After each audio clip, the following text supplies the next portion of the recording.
मैं अपने देखने वालों को बताऊं कि 2021 में कुछ ऐसी सूरत हाल पीटीआई ने भी की कि बैरिस्टर सुल्तान महमूद सदर थे आज़ाद कश्मीर के पीटीआई के, वो वज़ीर-ए-आज़म न बने, एक अननोन नाम पहली बार मुंतखब हुए क़य्यूम नियाज़ी साहब, उनको पीएम बना दिया गया।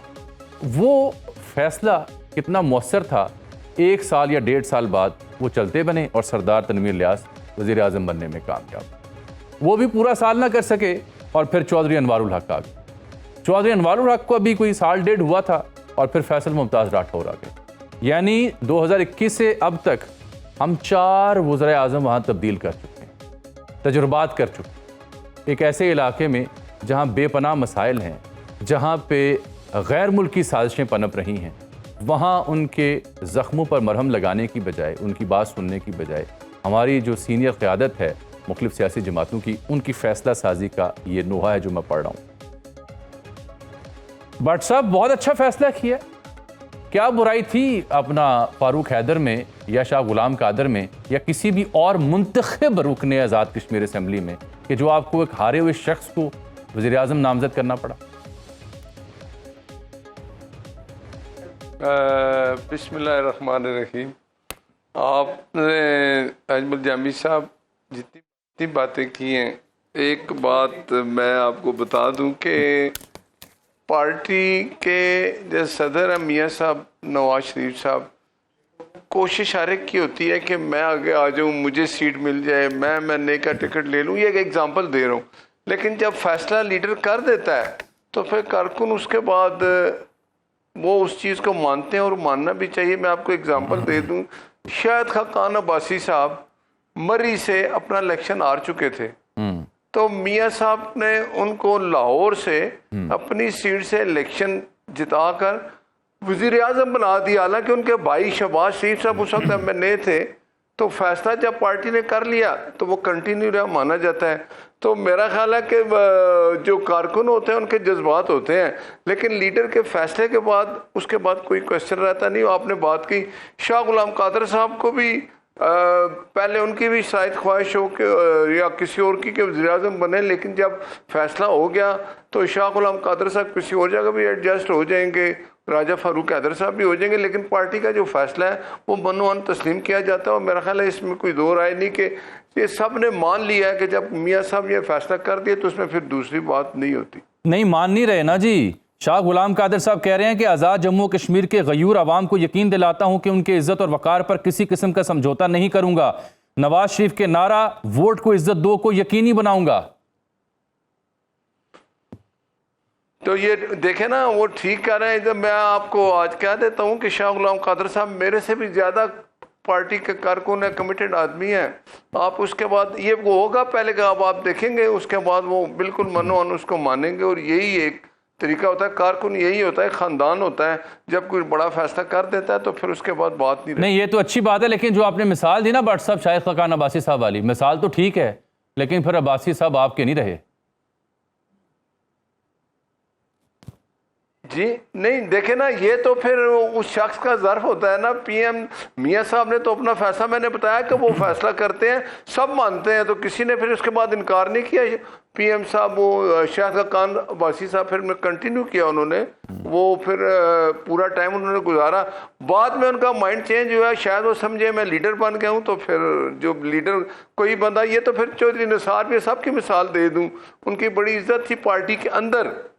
जब वो पार्टी को छोड़ कर लीडर बनने की उन्होंने कोशिश की तो वो आपके सामने। ठीक, जिस तरह भट्ट साहब ने एक जज अरशद को, जो मलिक को शरबत पिला के उसकी वीडियो बना के नवाज शरीफ को बेची और उसे सेनेटर बनाया, हो सकता है इफ्तिखार गिलानी ने भी कोई ऐसा काम किया होगा लंदन में। नहीं भट्ट साहब शरबत वाला काम मेरा ख्याल नहीं करते। भट्ट साहब ओवर टू यू सर, मैं इस मामले में कुछ नहीं कह सकता, भट्ट साहब ही जवाब देंगे आपको। ये शरबत वो कौन था जिसका हॉस्पिटल में शायद की बोतल निकली थी, वो भी मेरा ख्याल है ये असल में कादर बंदो खेल साहब की बातें हैं। अच्छा एक बात, कादर बंदो खेल साहब, आपने सुना है बेगानी शादी में अब्दुल्ला दीवाना? पार्टी हमारी, हम वज़ीर-ए-आज़म किसको बनाए हमारी मर्जी, हमारे कायद ने जिसको बनाया हम उसको 100% दुरुस्त कह रहे हैं। हमारे कायद का हमेशा फैसला अच्छा होता है। आप मुझे बताएं आपको क्या परेशानी है? आप ना 3 में ना 13 में पीपल्स पार्टी हार गई, छुट्टी होगी, हाँ कादर बंदोखेल साहब मेरा भाई है, मैं ये पीपल्स पार्टी को रिक्वेस्ट करूंगा इसको किसी जगह मेरे भाई को एडजस्ट कर दें, आगे कोई इलेक्शन आए कोई भी इसको कोई ना कोई कादर बंदोखेल साहब को सीट मिले, वरना इन्होंने पीपल्स पार्टी की हर जगह ऐसी तैसी करनी है, क्योंकि ये बोलेंगे तो इनका मतलब हम बोलें। लेकिन बात ये है कि दूसरी बात ये है कि ये मुझे आप बताएं कि फैसला हमारी पार्टी ने किया, हमारे कायद ने किया, हम सब उसको मानते हैं। मैं आज फिर कहने लगा हूँ, मुबारकबाद शाह गुलाम कादर साहब भी देंगे, मुबारकबाद उनको जो हमारे वज़ीर आज़म साहब हैं 2 दफ़ा बने राजा फारूक हैदर साहब, वो भी देंगे। मैं आपको एक बात बताऊं, फैसले से पहले हर कारकुन हर की ख्वाहिश होती है कि मेरा नाम आ जाए, मेरा नाम लीडर ले ले। जब आ गया फैसला, मैं आपको लिख के दे रहा हूँ, इसमें कोई ऐसी चीज ना आपको नजर आएगी ना कोई हम नजर आएगा। जब फैसला कायद ने कर दिया और वो जिसके लिए फैसला किया वो भी अपनी पूरी जिम्मेदारी से। अच्छा, मैं भट्ट साहब एक बात अर्ज कर दूं आपसे, एक बात अर्ज करूं। अभी कादर साहब ने जिस खबर का हवाला दिया ना, वो खबर दुरुस्त है। यानी दुरुस्त इसलिए कि वो खबर छपी हुई है, यानी ये दुनिया न्यूज़.tv पे उनके मुजफ्फराबाद से बहुत सीनियर कॉरेस्पॉन्डेंट है मोहम्मद असलम मीर साहब, ये कल की तारीख में उनकी खबर छपी हुई है, जिसका मैं एक अक्स भी कोशिश करता हूँ टीवी पे दिखा सकूं, कि उन्होंने कहा कि उनको मालूम हुआ है कि Shah Ghulam Qadir nominated for the position of the prime minister of Azad Jammu and Kashmir, और ये भी extensive consultation with the party के बाद फैसला हुआ। वो कुछ ज़राए को कोट करते हैं कि एक बड़ी अहम मुलाकात हुई रायविंड में, PMLN के सरबराह जनाब नवाज शरीफ साहब, शहबाज शरीफ साहब और चीफ मिनिस्टर मौजूद थी उसमें चंद रोज़ पहले, और उसमें शाह गुलाम कादर साहब का फैसला किया गया और वो 27 तारीख को हलफ भी लेंगे, यहाँ तक ये बात कर दी गई। फिर ये खबर सर्कुलेट भी देखिए, मैं पहले बात कर दूं सर, गुजारिश सुन लेना सर, एहतराम।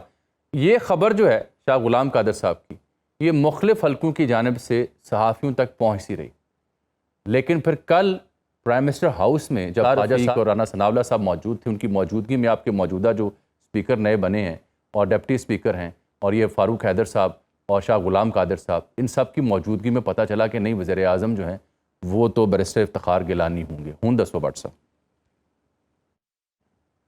देखो, एक जब इलेक्शन आज़ाद कश्मीर का ख़त्म हुआ तो मरी में मियाँ साहब ने लाया था, मैं भी वहाँ बैठा था जी। फैसला ये वही नहीं, फैसला सब ने कह दिया था जो कायद फैसला करेंगे वही होगा। अच्छा। कल मेरी शाह गुलाम कादर साहब से भी बात हुई थी, वो कह रहे थे अभी पता नहीं किसका नाम आएगा, ये मेरी कल उनसे बात हुई है। तो ये आप कैसे कह सकते हैं कि फैसला हो गया? तो फैसला तो मियाँ साहब ने करना था, वो उन्होंने कर दिया।